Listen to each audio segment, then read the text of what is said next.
I liked starting this interview with Ocho, with the Ochocinco chair. That is an elite.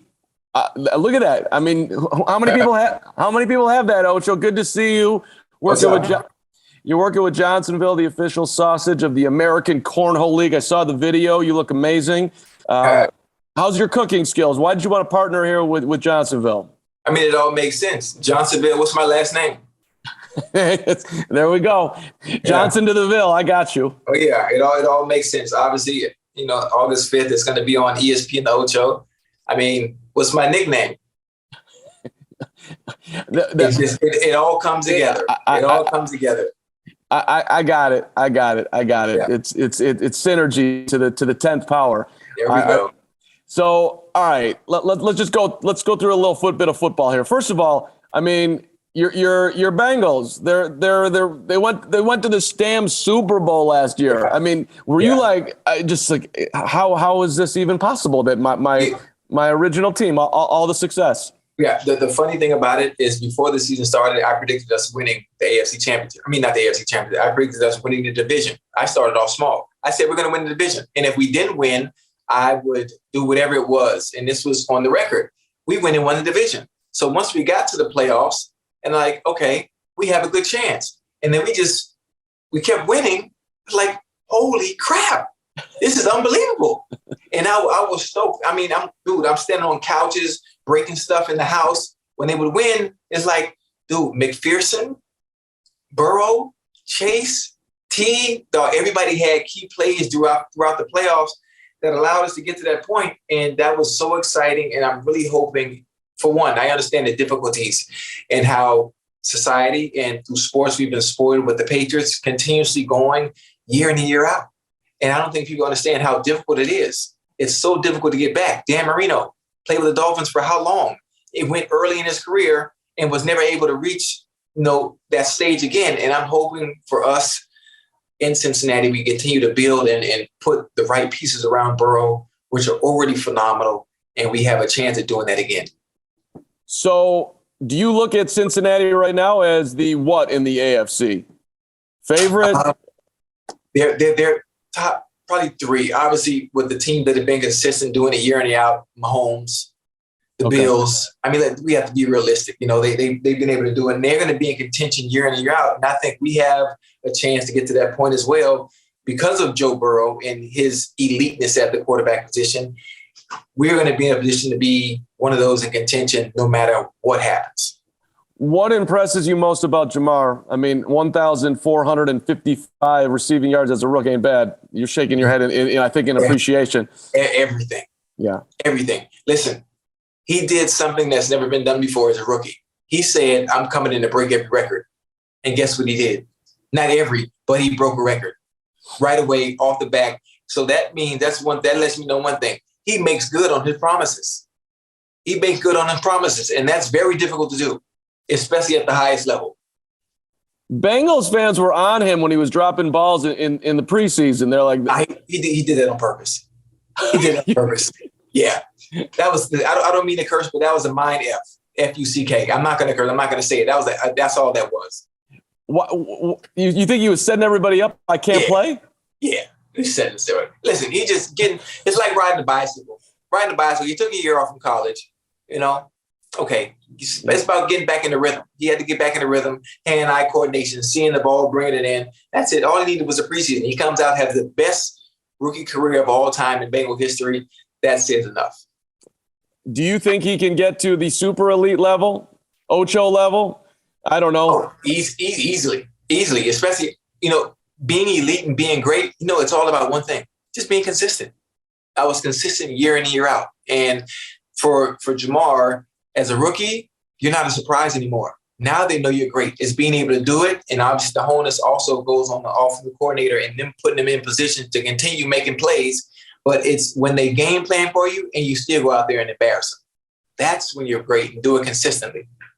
So outside of your incredible talent, how were you able to do that for as long as you were able to do it for? Like what do you boil that down to? Obviously needing the help of the quarterback and the other 10 guys on the team and my offensive coordinator putting me in positions to make plays and finding mismatches. And obviously just I put the work in. I put the work in to be able to do that week in and week out. Obviously, adding the entertainment aspect to it as well. All right, let me go a little bit off the field here. I saw you tweeted out the other day your dream gig, if you weren't a football player, would be to be a marine biologist. Are you playing?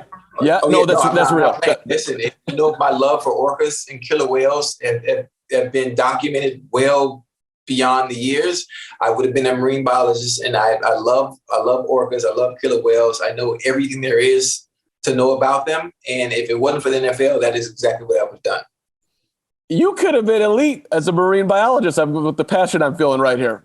I don't know what elite marine biologist actually means, but I just feel like you would have climbed up that ladder.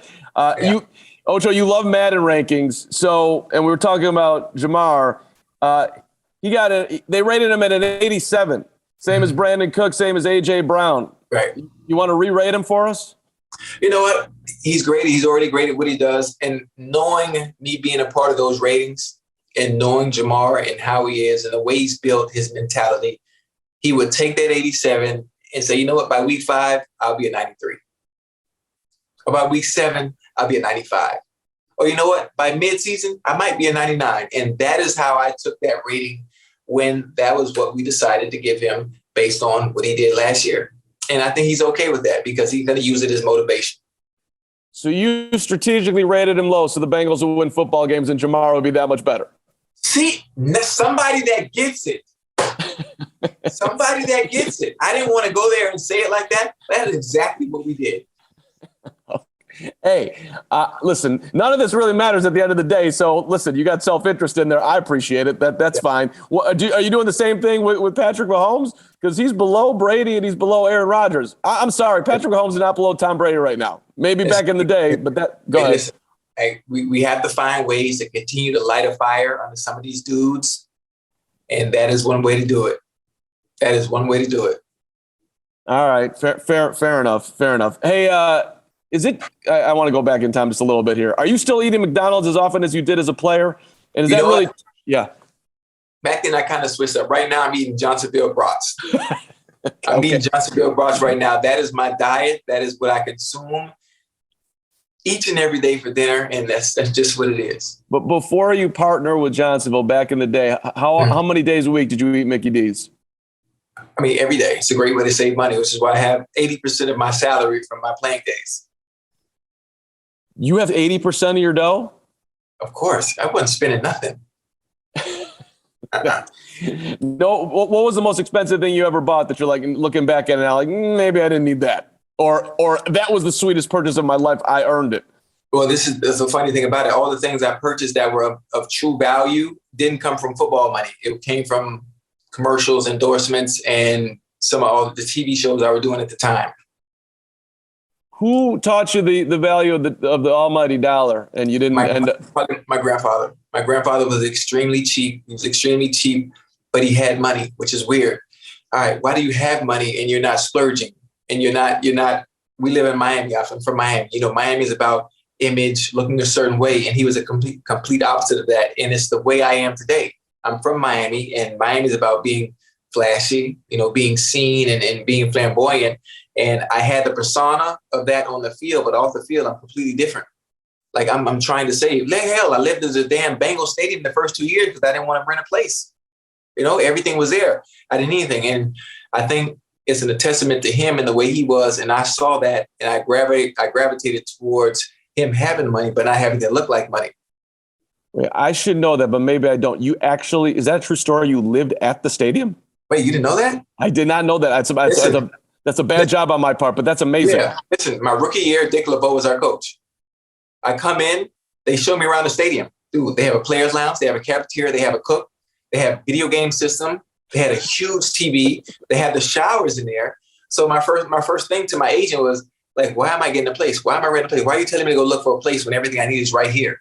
It makes no sense. And so the first 2 years I stayed there. And the third year, Marvin Lewis came in the second year. The third year, Marvin Lewis said, you can't stay here for a third year. And he forced me to get a place. Where did you sleep? The players' lounge is huge. You didn't know that? Yeah. The players' lounge is huge. You have everything. Everything is there. Everything, all the amenities, everything you can want. And I was locked in. Hell, I didn't leave my grandmother's house, who I grew up with, until my 5th year in the league. Did you bring friends of the program back to the facility? How did that go down? No. No. I was legitimately locked in. It was just football. I wouldn't even think about that. Did you talk to guys a lot, Ocho, about dollars? Like, hey, when you were seeing dudes maybe living too tall? No, not really, because I never actually got to see how dudes live, because once I'm outside of that environment, I'm home, I'm gaming. So I would never know how anybody lives anyway, outside of what they would post on social media. Yeah.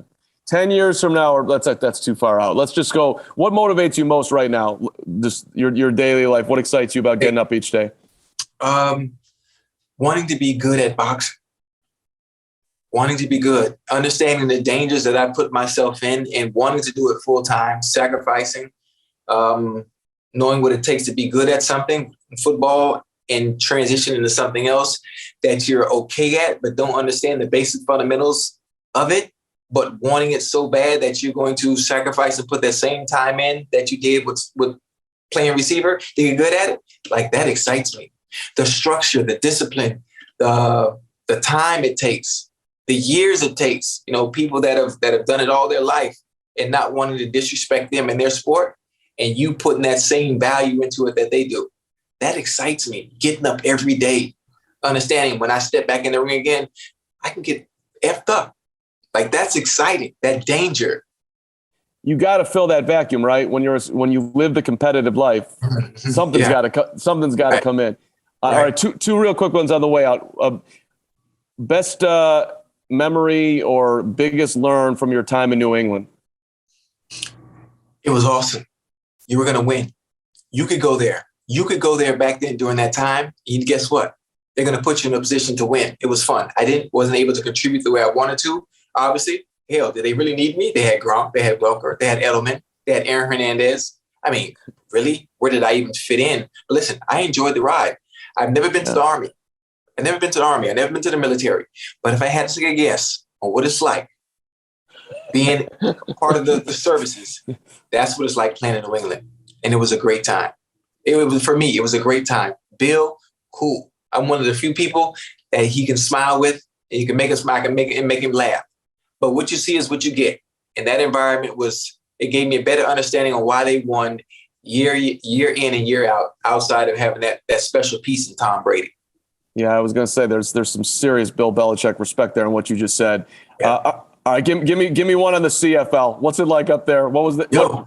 Listen, in the CFL, there's only 1,500 players in the NFL, right? Mm-hmm. So I go to the CFL and thinking, okay, this is going to be a breeze. I get there, first practice, I'm like, whoa, these dudes are good. And so every week we would play a different team, Toronto, Saskatchewan, and I'm looking at the landscape like, why are you not down there? The numbers. There's only so many people and certain opportunities. And, dude, the CFL was really very surprising because everybody was good. Shit, they were good enough to be down here playing in the NFL. I'm giving this because that's what amazes me most about your level that y'all get to, because the margin is so small. Right. And what separates the dudes that get there, stay there. Right. That's those are the things that I always want to know. Like, how did because it's the competitive. You got to be motivated every day to do it, or else someone's coming for you. Oh yeah. So anyway, you're one of the all-time best to do it, Ocho, and I love the energy. Appreciate it. Yeah, it was awesome to talk to you. Johnsonville, get those brats and win that cornhole. And who's on the way out? Your Super Bowl prediction this year? Who you got? I got Bengals. I'm not sure who they're playing, but I got Bengals. Okay. Cincinnati all day. All right. Hey, it'd be fun if they get there. Thanks, Ocho. Appreciate you. Yeah.